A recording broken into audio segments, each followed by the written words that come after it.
Dia bilang 3 hari 3 malam. Kalau saya 1 bulan nggak habis kita bakal bahas. Saya berani berdebat dengan siapapun 3 hari 3 malam untuk mempertahankan tesis ini.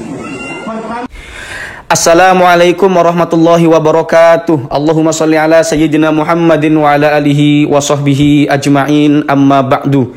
Faya ayuhan netizen, faya ayyuhal hadirun, mudah-mudahan kita semua masih dalam keadaan yang baik-baik saja, bergembira selalu, dan mudah-mudahan Allah Subhanahu wa taala memberikan kita kesehatan zahiran wa batinan, memberikan kesejahteraan, kemenangan, keberuntungan, keselamatan, kebahagiaan fid dunya wad dunya wal akhirah. Dan mudah-mudahan kelak kita akan dikumpulkan bersama Rasulullah sallallahu alaihi wasallam. Amin Allahumma amin.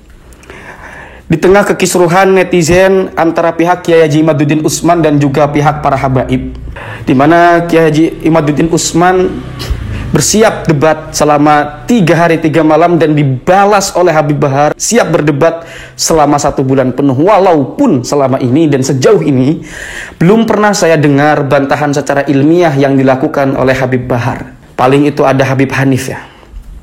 Tetapi di luar itu ada tantangan yang lebih ekstrim yang dilakukan oleh netizen, di mana netizen ini memberikan tantangan kepada Habib Bahar. Jika Habib Bahar berani berdebat dengan Kiai Imaduddin, maka netizen tersebut akan melamar perempuan yang selama ini dia cintai. Wah, ini mungkin konten hiburan, tapi saya melihat potensi di dalam komentar ini berupa kebaikan-kebaikan yang nanti akan saya sampaikan. Ya teman-teman boleh suka atau tidak suka, boleh sepakat atau tidak sepakat dengan konten ini, silahkan ya. Kalau tidak suka ya tinggal skip saja. Hal-hal baik itu adalah tentang garis besar yang dituliskan dalam puisi ini adalah berupa pemikiran dan ilmu pengetahuan. Di mana ilmu pengetahuan dan juga pemikiran-pemikiran itu dapat menciptakan peradaban. Apa yang dilakukan oleh Kiai Haji Imaduddin ini adalah berupa telaah keilmuan yang ini tentu sangat baik bagi diskursus di publik, di mana orang-orang mewacanakan argumen-argumen, orang-orang mewacanakan keilmuan-keilmuan dan pengetahuan-pengetahuan, sehingga hiduplah di situ khazanah ilmu pengetahuan. Nah, ada pula puisi ini yang dituliskan oleh orang tersebut, walaupun saya melihat ada beberapa paham yang miss di dalam puisi ini ya. Kalau saya mau bahas tentang puisinya, terutama ketika orang tersebut mengaitkan antara percintaan, kesakralan, dan juga pemikiran. Saya pikir antara dunia percintaan dan dunia pemikiran ini adalah 2 hal yang berbeda, karena orang tersebut mengatakan jangan sampai ada sakralisasi di antara cinta kita. Nah, sebetulnya kan percintaan itu mestinya mengarah kepada sakralitas. Ya, walaupun cinta dan percintaan itu beda lah. Kalau percintaan itu hal-hal yang meliputi tentang cintanya, bukan cinta itu sendiri. Itu kan artinya soal perilaku kita kepada orang yang kita cintai.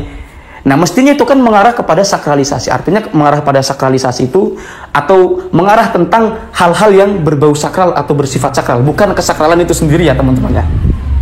Mengajak kita lebih bersih jiwanya, lebih menghindari ego, mengesampingkan ego, tidak mendahulukan ego, tidak mendahulukan amarah, saling merelakan, penerimaan. Nah, itu kan soal cinta. Nah, di sini mengatakan jangan sampai ada sakralisasi dengan alasan kita fokus kepada kritis keilmuan. Nah, ini sebetulnya 2 hal yang berbeda dari puisi ini yang ditulis oleh Ibnul Umi. Ini Ibnul Umi, mudah-mudahan nyimak orangnya ya. Saya izin untuk saya post di sini. Nah, secara garis besar teman-teman, seperti puisi yang saya tampilkan di sini, ada hal yang ingin saya sampaikan, bahwasanya pemikiran-pemikiran dan keilmuan-keilmuan, khazanah ilmu pengetahuan di kalangan para alim, di kalangan para akademisi, di kalangan para ulama, itu menjadi tonggak peradaban, itu menjadi penopang peradaban. Jadi dalam keilmuan apapun, dulu kalau kita mau berbicara sejarah, Islam itu menjadi pusat peradaban dunia.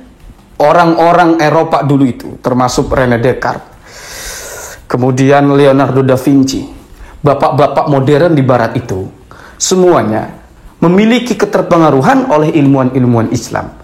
Karya-karya ilmuwan-ilmuwan Islam dulu itu dipelajari oleh mereka. Sehingga barat sekarang peradabannya maju itu tidak terlepas daripada ilmuwan-ilmuwan Islam. Karena Islam ini menjadi sumber inspirasi bagi majunya peradaban Eropa. Ya, sejarah mencatat seperti itu, kita tidak bisa menafikan. Jadi Islam itu justru Sangat besar sekali sumbangsihnya bagi peradaban dunia ini. Cuma kita saja hari ini yang mungkin kurang baca atau apa. Sehingga Islam itu dimaknai begitu sangat sempit sekali. Padahal perdebatan di antara para ulama itu teman-teman sudah menjadi hal yang sangat biasa. Di dalam fikih misalnya. Jangankan di antara madhab-madhab atau lintas madhab. Di dalam madhab itu sendiri itu banyak sekali perdebatan. Semisal ini teman-teman. Saya akan berikan salah satu contoh. Dialog yang sangat mencerdaskan ya di antara dua imam madhab besar, yaitu antara Imam bin Hambal, Imam Ahmad bin Hambal dan juga Imam Syafi'i. Ini dirilis di dalam kitab Tadhkiratul Auliya karya Fariduddin Attor ya.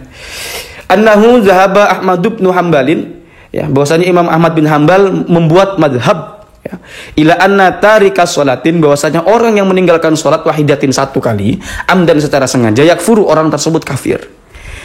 Ini amalan bidzahiril hadisi, karena mengamalkan zahirnya hadis, man taraka sholatan muta'ammidan faqad kafara. Barang siapa yang meninggalkan sholat secara sengaja maka dia kafir. Ini hadisnya teman-teman. Nah, kemudian Imam Syafi'i memberikan pendapat. Qala lahu asy-Syafi'i radhiyallahu anhu. Imam Syafi'i berpendapat kepada Imam Ahmad bin Hambal tersebut, idza taraka ahadun sholatan ya, apabila meninggalkan salah satu seorang ya, meninggalkan sholatan satu sholat amdan secara sengaja wa kafaro, dan orang tersebut kafir kama sebagaimana huwa madhabuka, yang tercatat dalam madhabmu, sebagaimana yang telah menjadi madhabmu, kaifa ya'malu liyarji'a ilal islami, bagaimana orang tersebut ini dapat kembali lagi kepada Islam. Qala yusalli, Imam Ahmad bin Hambal menjawab, orang tersebut sholat, dengan sholat ya, agar bisa balik lagi kepada Islam dengan sholat. Qala asy-Syafi'i, Imam Syafi'i berkata, memberikan pendapat lagi radhiyallahu anhu, fa kaifa tasihu as-shalatu minal kafir, bagaimana sah salat dari orang kafir. Nah, baru dari sini fangqata Ahmadu anil kalami, Imam Ahmad bin Hambal diam. Nah, artinya apa? Perbedaan pendapat adalah hal yang lumrah dalam dunia akademisi. Justru ini kalau kita baca-baca, kalau kita renungkan kerangka pikiran dari dua imam madhab ini akan mencerdaskan kita. Dan orang yang terbiasa dengan dialog seperti ini, ahli fikih misalnya, itu sangat cerdas sekali. Itu menjadi hal yang sangat biasa teman-teman. Ini sebelum nanti saya ceritakan tentang ilmuwan-ilmuwan Islam yang lain, mungkin akan sedikit banyak saya akan cerita ya di sini ya. Ya teman-teman, yang kalau ingin menyimak terus silakan, kalau enggak juga enggak apa-apa lah. Nanti apa kaitannya dengan Kiai Maduddin nanti. Nah, jika tidak ada perbedaan pendapat teman-teman, khazanah keilmuan kita tidak akan sekaya ini. Begitu ya. Kitab-kitab keagamaan akan terlihat ramping. Tidak ada kitab yang berjilid-jilid dan kaya informasi. Orang justru yang yang terbiasa dengan pemikiran-pemikiran atau kerangka berpikir yang tafsili, itu akan mencerdaskan kita secara otomatis. Semisal ada cerita itu ulama ahli fikih ya, yang populer, misalnya siapa? Ibnu Hajar Al-Haytami lah. Ibnu Hajar Al-Haytami itu pernah dalam fatwanya mengatakan makruh hukumnya kalau kita menjadi makmum kepada imam yang lain madhab.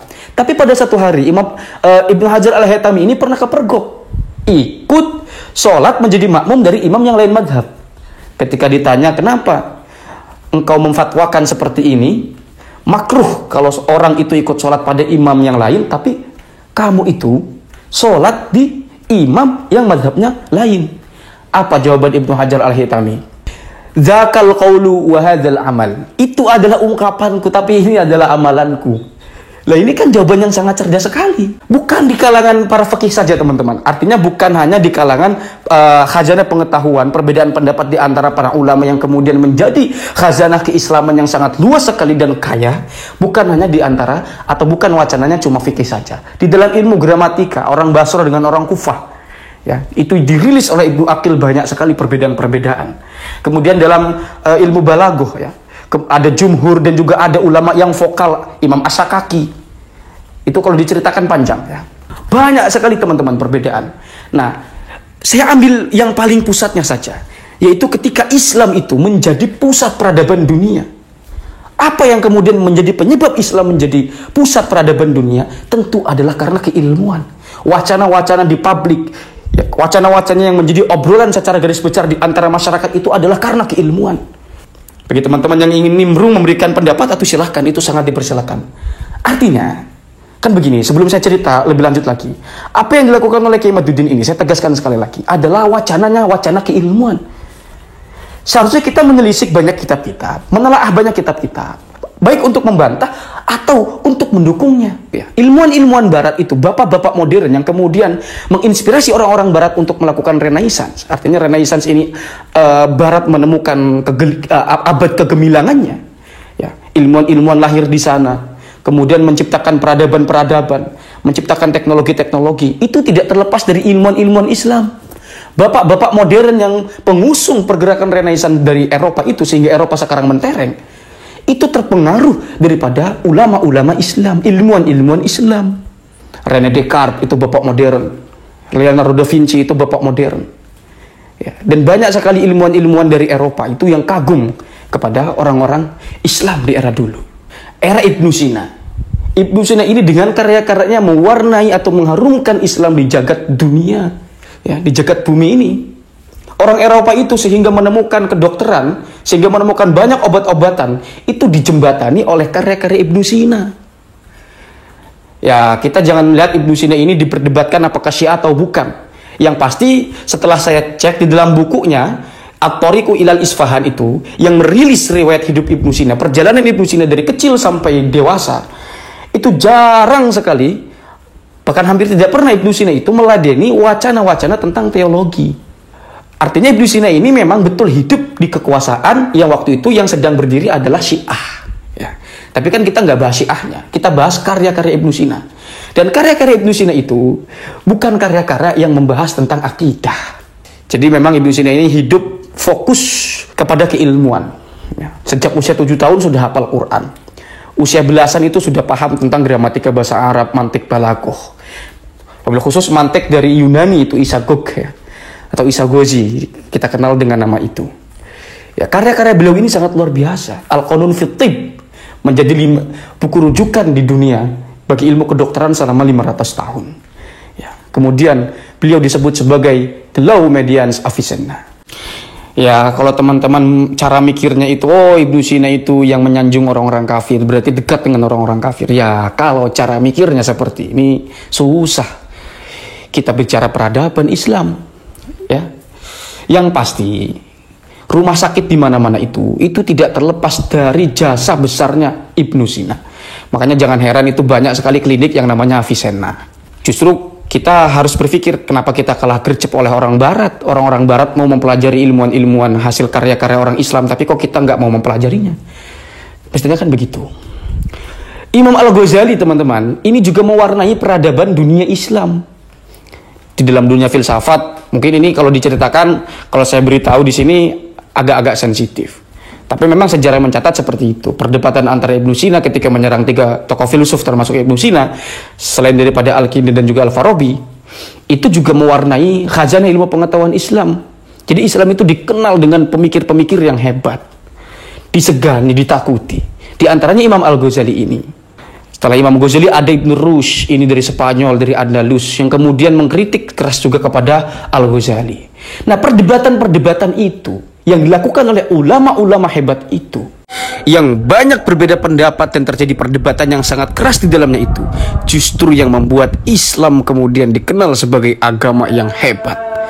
Justru yang membuat nama Islam ini harum di mata dunia. Argumentasi-argumentasi Imam Al-Ghazali untuk membantah pemikiran-pemikiran para filosof termasuk Ibnu Sina itu dalam ranah atau wacana filsafat, itu tajam argumentasinya, Pak. Tajam sekali. Dan bantahan selanjutnya yang dilakukan oleh Ibn Rushd itu juga nggak kalah tajam.